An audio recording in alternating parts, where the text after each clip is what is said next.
Assalamualaikum warahmatullahi wabarakatuh. Kembali lagi dengan RV Daily TV. Bersama saya Muhammad Ramdan Purnama, mahasiswa dari Universitas Nusa Putra Sukabumi. Pada kesempatan kali ini, saya ingin membahas tentang faktor-faktor produksi. Salah satu materi dari mata kuliah pengantar bisnis yang diampu oleh Dr. Gustian Juanda. Baik, kita langsung saja ke materi.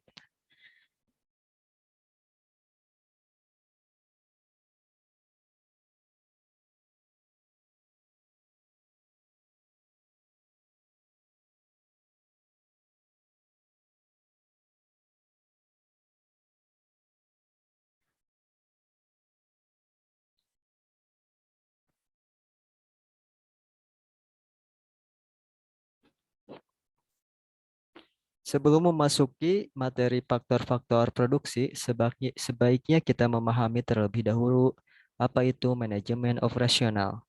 Manajemen operasional adalah kegiatan yang berhubungan dengan perencanaan, pengkoordinasian, pergerakan, dan pengendalian aktivitas organisasi atau perusahaan dalam menghasilkan barang atau jasa yang berhubungan dengan proses pengolahan masukan atau input menjadi keluaran atau output agar memperoleh nilai tambah yang lebih besar.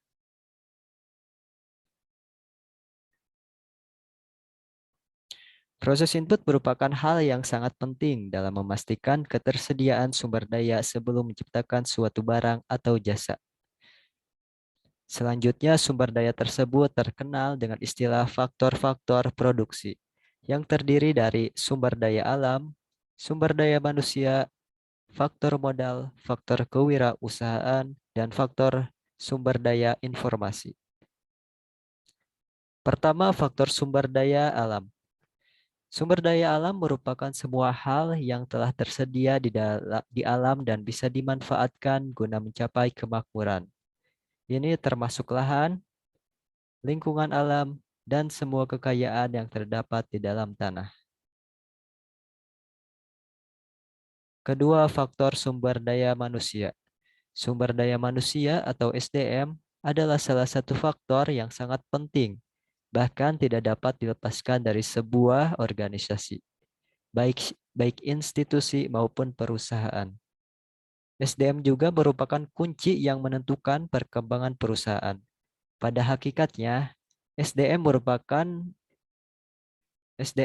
manusia yang dipekerjakan di sebuah organisasi sebagai penggerak, pemikir, dan perencana untuk mencapai tujuan organisasi itu.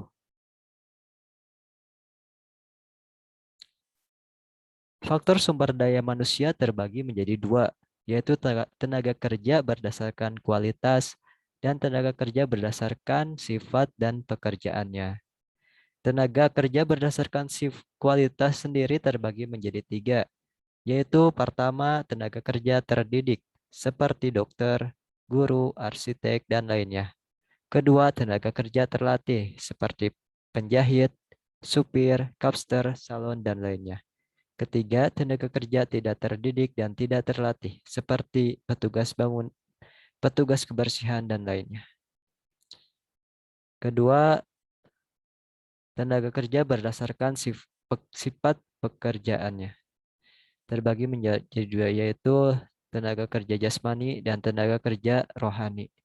Tenaga kerja jasmani seperti petugas kebersihan dan lainnya. Tenaga kerja rohani seperti dosen, guru, dan lainnya. Ketiga, dari faktor-faktor produksi adalah modal. Modal merupakan barang-barang atau peralatan yang dapat digunakan untuk melakukan proses produksi. Pembagian modal sebagai berikut. Berdasarkan sumbernya, berdasarkan sifatnya, berdasarkan bentuknya, dan berdasarkan kepemilikannya. Modal berdasarkan sumbernya terbagi menjadi dua, yaitu modal sendiri dan modal asing. Modal sendiri adalah modal yang berasal dari perusahaan sendiri, sedangkan modal asing merupakan modal yang berasal dari luar perusahaan, misalnya dalam bentuk pinjaman. Modal berdasarkan sifatnya terbagi menjadi dua, yaitu modal tetap dan modal lancar. Modal tetap adalah modal yang dapat dipakai secara berulang-ulang. Sedangkan modal lancar adalah modal yang habis dalam sekali pakai.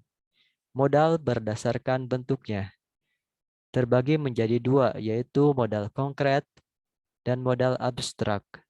Modal abstrak adalah sebagai contoh bangunan, mesin, kendaraan, dan peralatan. Modal abstrak seperti hak paten, hak merek, dan hak goodwill. Modal berdasarkan kepemilikan ya terbagi menjadi dua, yaitu modal individu dan modal publik. Modal individu adalah modal yang berasal dari perorangan dan hasilnya menjadi sumber penghasilan bagi pemiliknya. Sedangkan modal publik adalah modal yang berasal dari pemerintah untuk kepentingan umum. Keempat, faktor kewirausahaan. Faktor kewirausahaan merupakan suatu kemampuan yang ada di dalam diri seseorang dalam menggunakan faktor produksi sehingga dapat mendapatkan hasil yang diinginkan. Beberapa hal penting yang harus dimiliki oleh seorang wirausaha. Pertama, planning atau perencanaan. Kedua, organizing atau pengorganisasian. Ketiga, actuating atau pergerakan. Keempat, controlling atau pengawasan. Kelima, faktor sumber data informasi.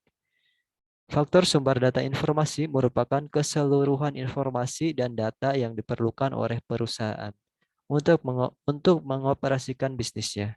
Beberapa informasi dan data seperti prediksi kondisi pasar di masa depan, data dan informasi ekonomi, dan pengetahuan karyawan. Sekian yang bisa saya sampaikan, mudah-mudahan bermanfaat. Terima kasih. Wassalamualaikum warahmatullahi wabarakatuh.